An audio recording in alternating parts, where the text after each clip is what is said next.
D media times में आपका स्वागत है। बिहार के दरभंगा में 7 दिवसीय श्रीमद् भागवत कथा के समापन पर सोमवार को कथावाचक श्री अनिरुद्धाचार्य जी महाराज ने युवाओं को सच्चे प्रेम की परिभाषा बताई। उन्होंने कहा कि सच्चा प्रेम हमेशा निस्वार्थ होना चाहिए। अगर उसके पीछे आपका कोई स्वार्थ जुड़ा है तो वह प्रेम हो ही नहीं सकता। उन्होंने कहा कि सच्चे प्रेम के लिए कोई वजह या कारण नहीं होना चाहिए। अगर कोई स्वार्थ के चलते प्यार का दिखावा करता है तो वह केवल तब तक आपके साथ रहेगा जब तक उसका काम नहीं निकल जाता। वो काम शारीरिक, आर्थिक, भावनात्मक, बौद्धिक या कोई अन्य काम हो सकता है। जिस दिन उसका स्वार्थ यानी काम खत्म हो जाएगा उसी दिन प्यार भी खत्म हो जाएगा।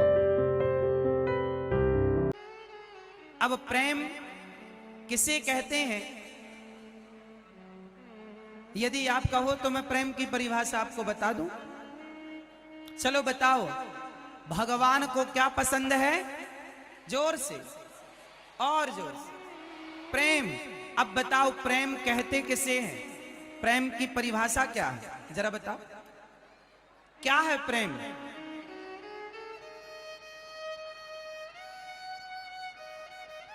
क्या है प्रेम?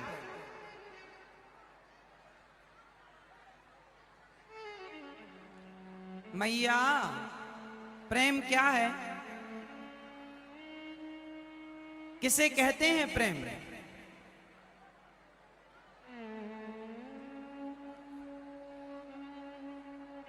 आजकल जो लड़का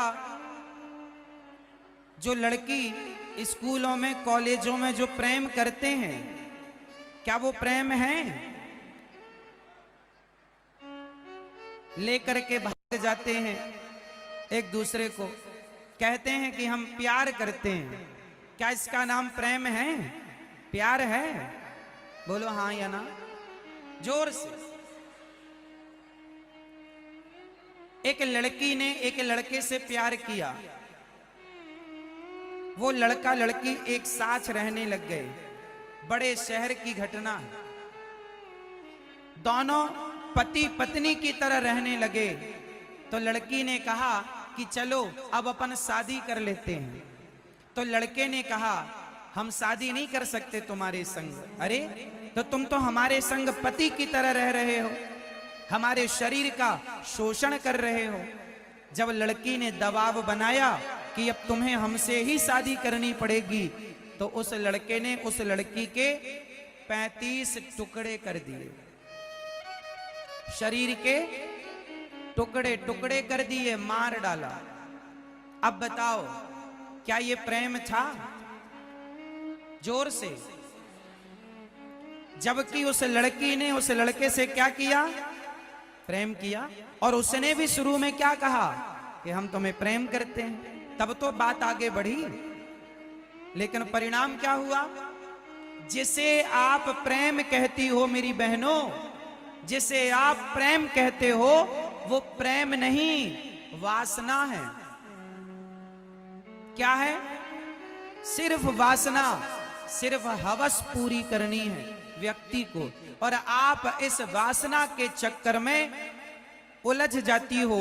आज के पढ़े लिखे लड़के, पढ़ी लिखी लड़कियां, कुछ लोग, कुछ लड़के, कुछ लड़कियां अपनी वासनाओं को प्रेम का मुखौटा पहना देते हैं, प्रेम का पर्दा डालने की कोशिश करते हैं ताकि हमारी वासना प्रेम जैसी नजर आए। तुम्हारा स्कूल का, कॉलेज का जो प्रेम है वो प्रेम नहीं है, सिर्फ शरीर का आकर्षण है। जवानी का एक रिएक्शन है ये जो होता है। इसलिए संस्कार चाहिए होते हैं।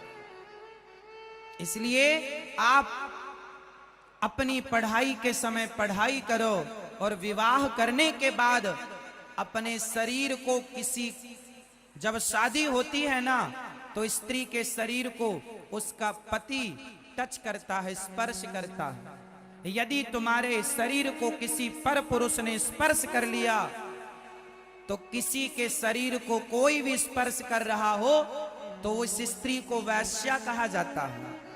यदि तुम्हारे शरीर को कोई भी टच कर ले कोई भी आके तुम्हारे शरीर को टच करके चला जाए तो ये लक्षण पतिव्रता नारी के नहीं हो सकते।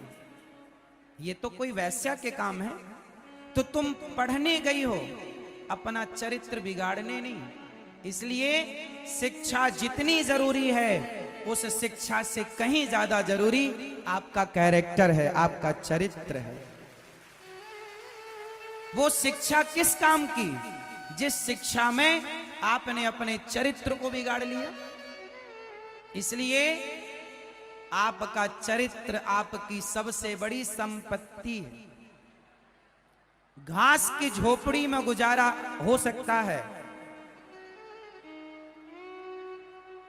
लेकिन चरित्रहीन स्त्री यदि सोने के महलों में रहती हो और चरित्रवान स्त्री घास की झोपड़ी में रहती हो, तो बताओ आप लोगों के हिसाब से बड़ी कौन हुई? घास में रहने वाली स्त्री यदि पतिव्रता है तो वो भले घास की झोपड़ी में रहती है, लेकिन वो सबसे बड़ी है। और वैश्या महलों में भी रहती हो तो वैश्या ही तो है। इसलिए कीमत सोना और चांदी की नहीं है मेरी मां। सोने की दीवार तुम्हारी घर में क्यों ना हो, लेकिन तुम्हारा चरित्र अच्छा नहीं है तो क्या करेगा जमाना तुम्हारे सोने और चांदी का।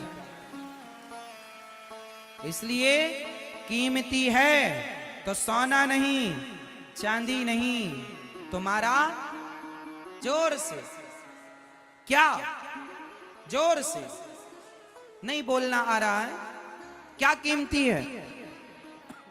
चरित्र। हमारा देश वो देश है जहां चरित्र सुने जाते हैं और चरित्र गाए जाते हैं। राम का क्या सुना जाता है, क्या गाया जाता है? रामचरित्र मानस। राम का चरित्र कहा जाता है और राम का चरित्र सुना जाता है। हमारे यहाँ पूजा किसकी है? रावण तो सोने की लंका में रहता था, राम घास की झोपड़ी में 14 साल रहे, लेकिन पूजा रावण की नहीं होती। पूजा क्योंकि रावण चरित्रहीन था और राम, जोर से अरे बोलो मेरी मां, राम चरित्रवान थे। राम कैसे थे? चरित्रवान। और रावण चरित्रहीन। पूजा किसकी? क्यों? क्योंकि पूजा राम की नहीं, राम के चरित्र की पूजा है। हमारे यहाँ चरित्र पूज्य है। रामचरित्र सुनवे कौन रसिया, रामचरित्र सुनवे कौन रसिया, और राम लखन सीता मन बसिया। चरित्र। तो आज की जो मेरी बहन बेटियां, मेरे नौजवान दोस्त भाई जो कॉलेज को, स्कूल, यूनिवर्सिटी इत्यादि जाते हैं पढ़ने के लिए, पढ़ना अच्छा है, पढ़ना जरूरी है, पर कहीं आपका चरित्र ना चला जाए, इसका ख्याल रखिएगा।